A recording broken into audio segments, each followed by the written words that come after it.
Welcome back to the Basketball Show. I'm your host, Paul Sir. I am pleased to be joined from Oklahoma City by the voice of the Indiana Pacers, Pat Boylan. Pat, I don't even, where do we start?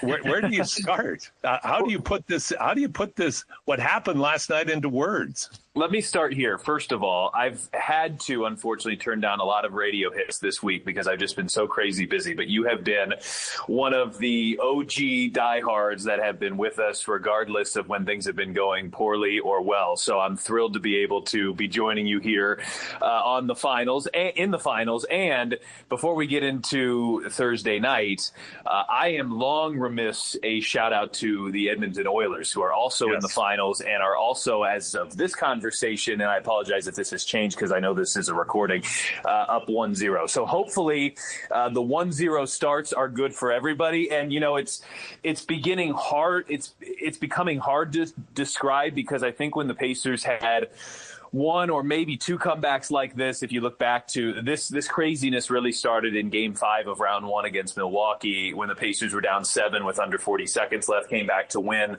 on a Halliburton layup when he got past Giannis Antetokounmpo. And when that happened, I remember thinking I could be fortunate to do this for another 40 years, health willing, PS&E willing, and I'm not sure I'll ever see a comeback that improbable. And here we are with 3 examples that fit into the same tier, in my opinion, that have come in about the last month. I mean, it's so hard to explain. It's so hard to describe because you see this sometimes once in a franchise's history, sometimes once in a decade. We've seen it 4 times here in a month and a half. And while statistically this was the least impressive in terms of time remaining and deficit, the Pacers were down 9 with 2:52 to go. You could make a case that it was the most impressive due to caliber of opponent. We're talking about a historically good Oklahoma City Thunder team here. And to be very clear, the finals is just a start. Game 1 is you need to do this 3 more times against a terrific team, and the Thunder were the favorite going in. And still should be, in my opinion, probably the favorite right now. But the Pacers just closed the gap a lot. They, expanded their margin for error some. And, what can you say about Tyrese Halliburton? Every time the clutch moment comes, he delivers. And for those who follow Indiana basketball, they know there's a guy named Reggie Miller who had a penchant for doing a lot of this. And Tyrese Halliburton at age 25 is putting himself in a Reggie Miller caliber already, which is, he's a legend in Indy. So it's pretty incredible just to be saying those words. But when you have 4 of these kind of shots in the playoffs to cap off comebacks, I think the only thing you can do is put him in that company. Well, before I respond to the basketball, I will respond quickly to your hockey shout out. Number 1, thank you. But number 2, the Edmonton Oilers, in many respects, have been similar to the Indiana Pacers in their series as well, because they have mounted impressive comebacks where they are down 3-1, which is like being down 20 in basketball. Right. And they have come back, including Game 1 of the Stanley Cup, where they're down 3-1 in the second period and find a way for a fantastic goal in overtime. So be that as it may, let's go back to the Pacers and your commentary. You framed it beautifully. 1 was historic, 3 and 4 is unthinkable. What I find most fascinating about the Indiana Pacers, I look at them as a generational team, whether or not they win the NBA finals, Pat, from this perspective.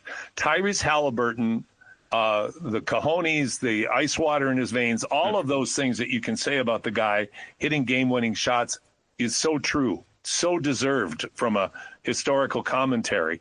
But it's the unbelievable spirit and perseverance created by Rick Carlisle and his staff, and how it permeates through the entire team for the entire 48 plus minutes.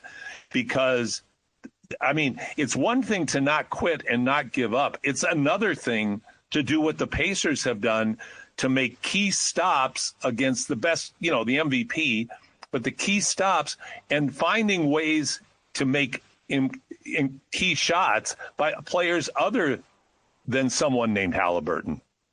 Yeah, no question. You don't pull off this type of stuff with just one guy's heroics. Now, Halliburton has been at the end of all of the heroics, the game-winning and the game-tying shots and all of that. But they got to that point. In fact, if you look at every one of the runs, Halliburton had a pretty heavy hand in that Milwaukee comeback. He drove and got an and one as I'm thinking of it. But like in the Milwaukee comeback, Nesmith hit a huge deep 3-2, and Nembhard had a huge steal. And then in the Cleveland comeback, Nembhard had a huge steal. Nesmith had a huge dunk. In the New York comeback, Tyrese Halliburton simply finished what Aaron Nesmith started. I mean, that guy hit three after three after three after three after three.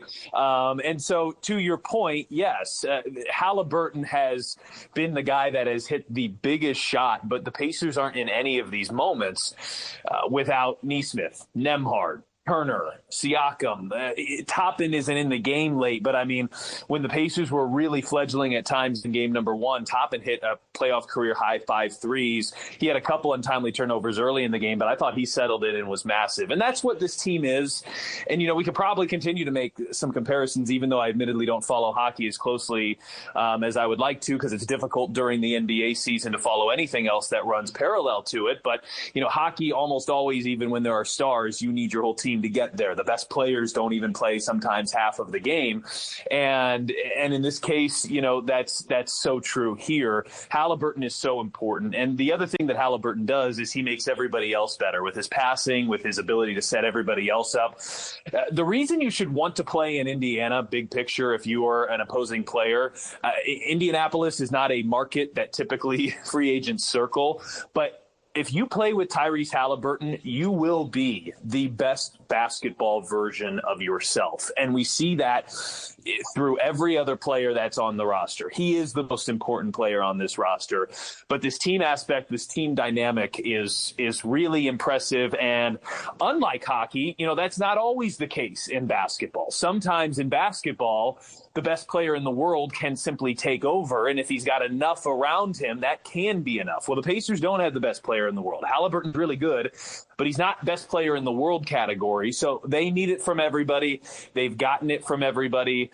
They're going to continue needing it from everybody. I mean, a long, long way to go here to try to get to 4. But the thing that makes me so glad about getting game number 1 is I kind of went into the series. Look, Pacers are heavy underdogs. We all know that. But if they can get a long series, if they can get game 6 back at home to force a do or die game 7 in the NBA Finals, then in my opinion, what more could you possibly ask for out of this season? Now, the Pacers aren't there, but one more win in the next 4 games will guarantee them at minimum what I'm talking about. If they can win one of the next 4, then they'll have a home game 6 to force a game 7. They certainly want to do better than that. If they can get 2, game 6 could be to win a championship. If they can get 3, they wouldn't even need game 6. But against a team this good, you have to capitalize when they give you an opening.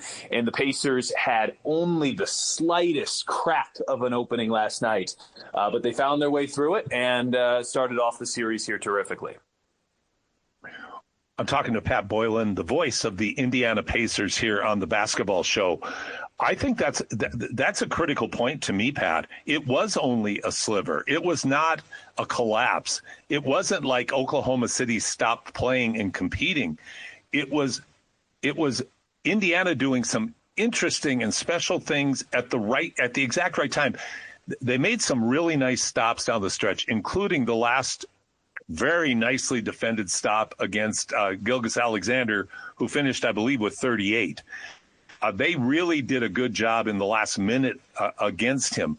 But there was a play right before that to bring the Pacers within 1 where Nembhard, who had some fantastic takes and did a masterful job, especially in the last half of the 4th period, of controlling the offense, because Halliburton and the team intelligently realized, I mean, Lou Dort is a monster, and he's not the guy you want to be trying to set your offense up again if you don't have to. So when you have a playmaker like Nembhard, they went to him, and Andrew made some great plays. Then he shoots an air ball, 3 fadeaway, and Siakam, persistent champion caliber player coming from the Raptors 2019 NBA championship, makes that key play for the putback to bring them within 1 to set up the last shot.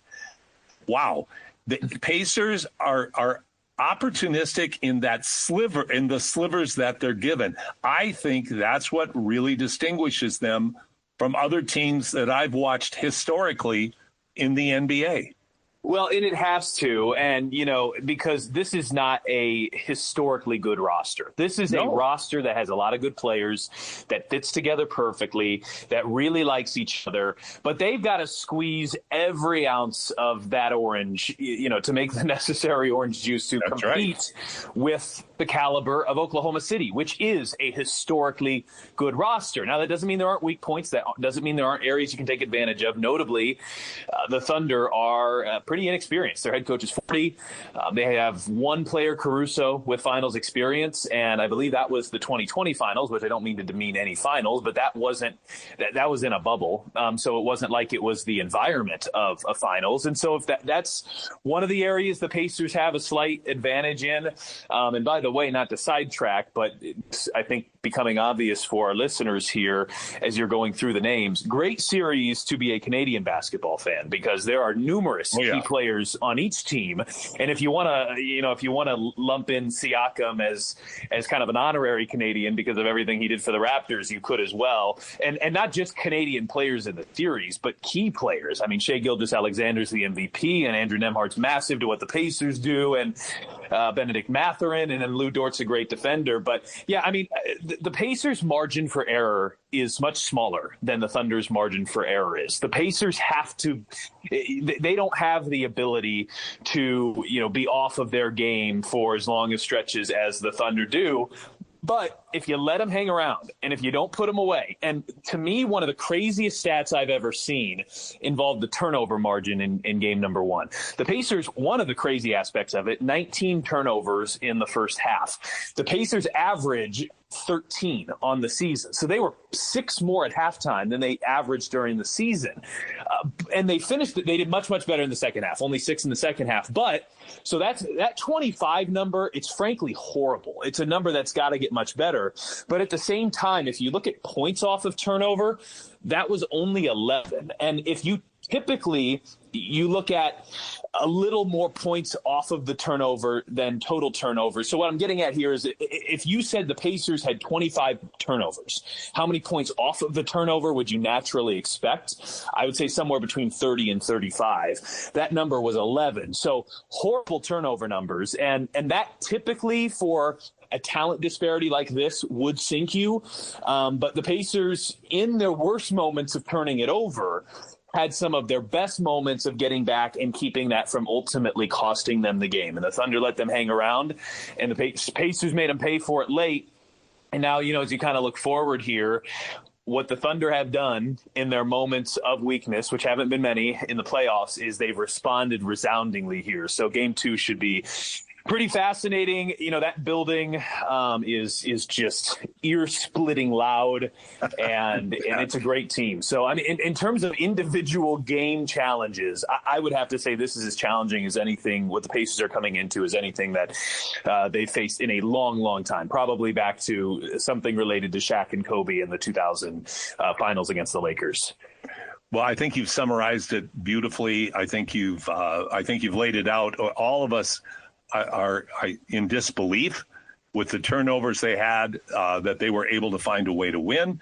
And I think what this does, though, similar to what happened in Cleveland, and they're very different teams, and you can't compare the series, but what you can compare is the level of compete of the Indiana Pacers, and the fact that even though they played against this historically good team with one of the most incredible swarming omnipresent defenses that I've ever seen, that they were able to find a way.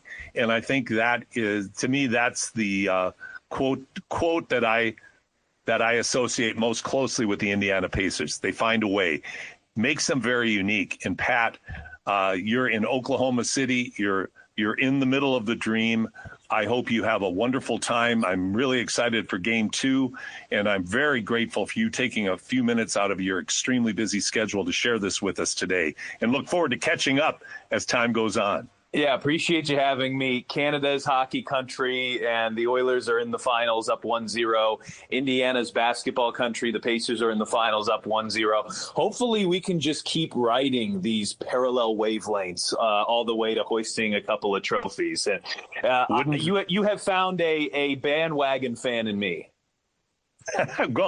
Well, and I'm on yours, so we're switching bandwagons. So we'll take it. We'll take it for sure. Pat Boylan, voice of the Indiana Pacers. Thanks so much for joining me here on the Basketball Show. Thank you for having me. It was great to be back.